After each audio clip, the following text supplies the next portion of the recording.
Hi friends, ఈ reel మొత్తం చూడండి ఓపికతో. ఒక 1.5 నిమిషం ఉంటుంది రీలు.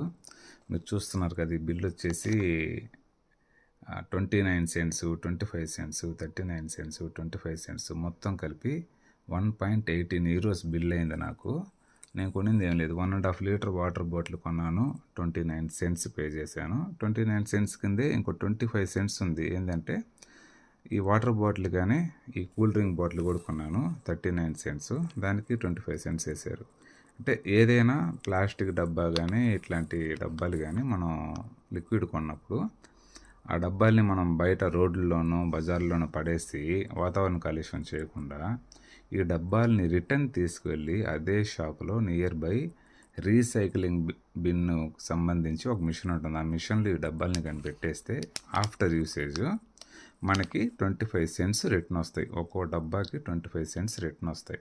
ఆ డబ్బులు మనకి వోచర్ రూపంలో వస్తాయి. ఏం అవసరం దాంట్లో తీసుకెళ్ళి పెట్టారనుకుంటారేమో. మన ఇండియాలో ఏం చేస్తారంటే మనం రోడ్లో పడేస్తాం. కొంచెం ఈ స్క్రాప్ బిజినెస్ చేసుకునే వాళ్ళు, చెత్త ఏరుకునే వాళ్ళు ఆ డబ్బాని తీసుకెళ్ళి స్క్రాప్ బిజినెస్లో అనుకొని డబ్బులు ఏర్పాటు చేసుకుంటారు. కొన్నిసార్లు వాళ్ళు కానీ ఏరుకోకపోతే భూమిలోని పాతికిపోయి వాతావరణ కాలుష్యానికి దెబ్బతింటుంది. కానీ జర్మనీ వాళ్ళు అలా కాదు కదా, వాళ్ళు బాగా తెలియగలరు కాబట్టి వాళ్ళు ఏంటంటే ఏది కొనాలన్నా ఈ సింబల్ ఉంది కదండి, ఈ సింబల్ ఉండే ఏ ప్రోడక్ట్ కొన్నా కూడా మనం అడిషనల్గా ఒక 25 cents, 10 cents, 30 cents based on product వాళ్ళు మనం బిల్లింగ్ చేసేటప్పుడే ఛార్జ్ చేస్తారు.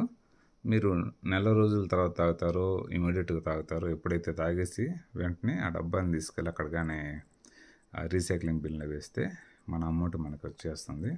సో ఇది ఒక మంచి ఇన్ఫర్మేషన్. నేను జర్మనీలో అబ్జర్వ్ చేశాను ఈరోజు, నాకు నచ్చింది, అందుకని మీకు షేర్ చేస్తున్నాను. ఈ రీల్ అందరికీ షేర్ చేయండి. మన ఇండియాలో కూడా ఇటువంటి పద్ధతి తీసుకొస్తే కొంచెం బాగుంటుందని నేను ఈ రీల్ చేశాను. అంతేగాని ఇంకో కొత్తగా ఏం లేదండి. ఇంకా మంచి మంచి రీల్స్ చేస్తాను, ఫాలో అవ్వండి. Thank you.